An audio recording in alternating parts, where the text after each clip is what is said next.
Hey econ students, just a quick video here to go over aggregate supply and aggregate demand. So remember, what we're looking at here is fiscal policy and how taxing and spending is used to influence the economy.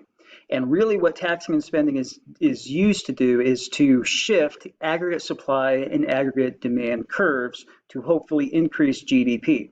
So what this is all about is understanding aggregate supply and aggregate demand. And so that's what this little lecture here is about, and what Tuesday and Wednesday's class was all about. So if you've already got the concept, no need to really continue watching this, but this is if you just need a little bit more practice and a little bit more review on how aggregate supply and aggregate demand work. So aggregate demand, remember what it is the total amount of goods and services demanded in the economy at different price levels.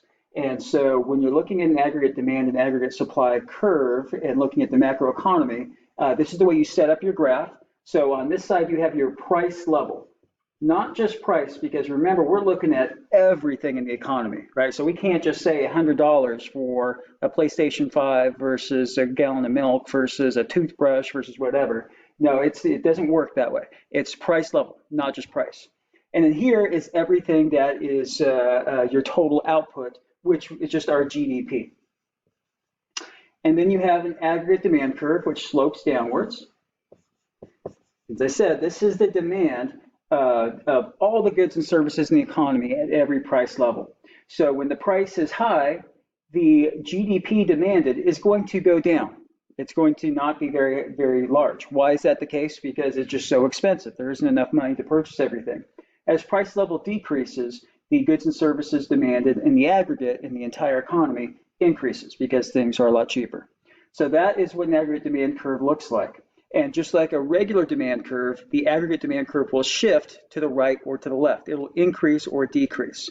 And so what are the shifters for aggregate demand? Well, you already know them. It is the output expenditure model. It is consumer spending plus investment spending plus government spending and net exports. Any of these things, if you have an increase in that, then that's going to shift it to the right. If you have a decrease in that, it'll shift it to the left. And really for most of this, you can think it's just more common sense. If you as a consumer, if you have more money and you're going to spend that money, you expect that to happen to millions of other people across the country, which would lead to an increase. If you have less money and you feel more pessimistic about the future, then you expect aggregate demand to shift to the left, and that would be a decrease. And so a shift to the right looks like this. That's an increase in demand, aggregate demand. And a shift to the left looks like this. So let's look at supply. So aggregate supply is just the opposite of demand, right? As aggregate demand is sloping downwards, aggregate supply is going upwards. And so with aggregate supply, as the price level increases, the amount of goods and services supplied, or at least a willingness to supply goods and services, increases because there's more of an incentive to produce more goods and to deliver more services. As price level goes down, that incentive goes down and you're not making as much money, so the aggregate supply will continue to go down. So that's the direction the aggregate supply goes. And just like aggregate demand, aggregate supply will shift. Now, aggregate supply is a little bit easier as far as understanding the shifters. There's only 3 shifters I'm going to give you for aggregate supply. So one is the cost of inputs, and the biggest one for cost of inputs is gasoline, right, and oil prices. That oil prices has an effect on demand for sure, but has a larger effect on supply. So cost of inputs or resources, and then taxes, more specifically taxes on business and regulations. I could also talk about productivity and some other things for aggregate supply, but I'm not going to include any examples with that. So for aggregate supply, these are the things you need to know. And if there's an increase in aggregate supply, it shifts to the right. If there's a decrease, it shifts to the left. So if I give you a situation that taxes have businesses have increased by 20%, then you would expect aggregate supply to decrease.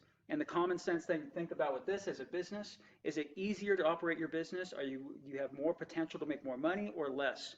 If you're going to make more money, make more profit, it's easier to run your business. There's probably an increase in supply. If it's more difficult to operate your business, there'll be a decrease in supply. So if taxes were increased by 20% on businesses, then you would probably expect aggregate supply to decrease. And remember, A decrease is going this way. It is this direction. It is to the left. It looks like it's on top, right? So a lot of people make mistakes and they think that this is an increase because it's on top of it. That is not the case. This is a decrease in supply. So supply would shift to the left based on this. So just remember these three shifters for aggregate supply. If it's not one of these three shifters, then it's going to be aggregate demand, right, all the time. And with aggregate demand, it's all about how much money are consumers going to have, and can they spend more money, or are they going to need to save money? So let me give you a couple situations on this and just show you how the graphs work with each other. All right, so for your test on next week, I'm going to be giving you situations with aggregate supply, aggregate demand, and basically you just have to tell me what is happening to GDP and price level based on the situation. And it's all about me giving you a situation and you being able to understand, is this affecting aggregate demand or aggregate supply? I will always give you a situation that only applies to one of them. And then what direction is the shift happening? And based on the shift, what is happening to the economy? So as we look at this, this is where you would start your graph. We have aggregate supply, we have our aggregate demand. They intersect and we have our macroeconomic equilibrium. We're not going to put any numbers with this ever as we're looking at it. This is all completely theoretical. So as we're looking at this, we have our price level and then we have our GDP. We could say that's, you know, $10 trillion in GDP, but we're not going to do that. We're just going to say this is just where it is. It's all about just understanding increases and decreases. So if I give you a situation that says that the government just cut every consumer a check for $1,200, right? The government just said, here you go, here's a $1,200 check. First step would be, is this affecting aggregate supply or aggregate demand? And you look at the shifters, well, I would just focus on aggregate supply and go, okay, is this affecting businesses as far as shifting supply? Cost of inputs, it's not that. Taxes, no, it's not a tax. And is there regulations? No, it's not that. This is just cash being given to consumers. And so what is this doing? This is affecting aggregate demand. And this is going to increase consumer spending. So it'll impact aggregate demand, which will cause a shift to the right of the demand curve.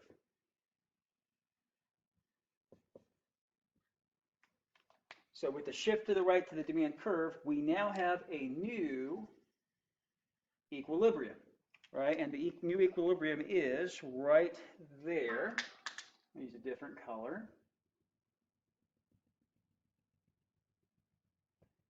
And so what happened was GDP was here. Now with that shift in demand, GDP has increased, and the price level was here with that shift in demand. Now the new price level is there as well. So this could lead to some inflation. Prices could go up. So in this situation, GDP increased and price level increased. So another situation I could give you, if I said that gasoline prices, there's an oil shortage, an oil embargo or something, and gasoline prices have now increased by 10%. So gasoline prices have increased by 10%. So which of these would that affect, right? So the question is it demand or supply? Now this one's a little trickier because in honesty, it is going to affect both for sure. But it affects one more than the other. And gasoline is a major cost of a major resource in the cost of supplying almost anything. So a 10% increase in the gasoline prices is going to affect supply more than it will affect demand.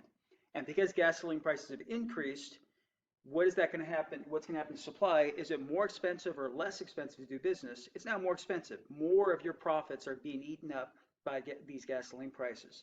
So that is going to cause the demand curve to then shift to the right. I'm sorry, shift to the left. Shift to the left, sorry. So with a shift to the left, what happens is you now have an increase in the price level and a decrease in GDP, right? So there's a shift to the left, right? Not the right, right? Shift to the left. And so GDP has now decreased. So we are in a recession or a contraction, and price level is going up. This is the worst situation to be in as far as an economy because now people are losing their jobs because GDP is going down, but prices are increasing on things. This is called stagflation. Stagflation is an issue that's kind of rare, doesn't happen too often, but we have experienced it, and it is not a good place to be as an economy.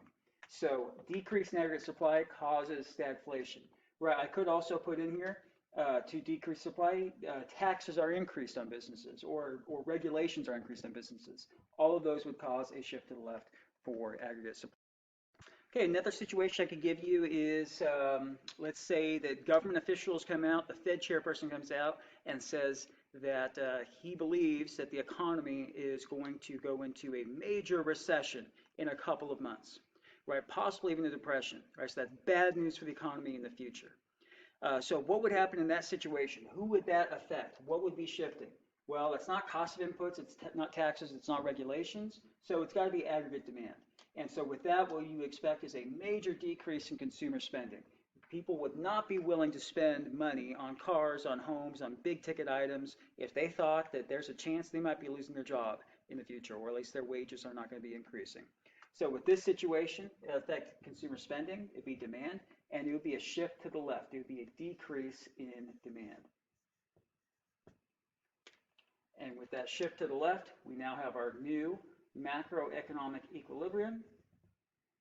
Price has decreased and GDP has decreased.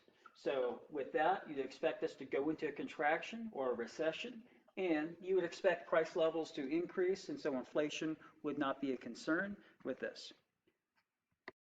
Okay, so a final example would be if I gave you a situation where we said that a new president is elected and decides that he is going to cut taxes on businesses, specifically corporations, by 20%. So major cut on businesses and corporations. So this one's probably pretty obvious as you look at it. Is it going to affect aggregate demand or aggregate supply? Well, since I've talked about businesses and their profits right away, you know that's going to be supply, right? So if now their tax rates go down, they'll be making more money, their profits will increase. And if profits will increase, there's more incentive to produce more. So you would expect there to be an increase in aggregate supply. It would shift to the right. And as it shifts to the right, we now have our new macroeconomic equilibrium right here. And what happened is price level now decreased, and then GDP increased. So GDP increased, and then price level decreased.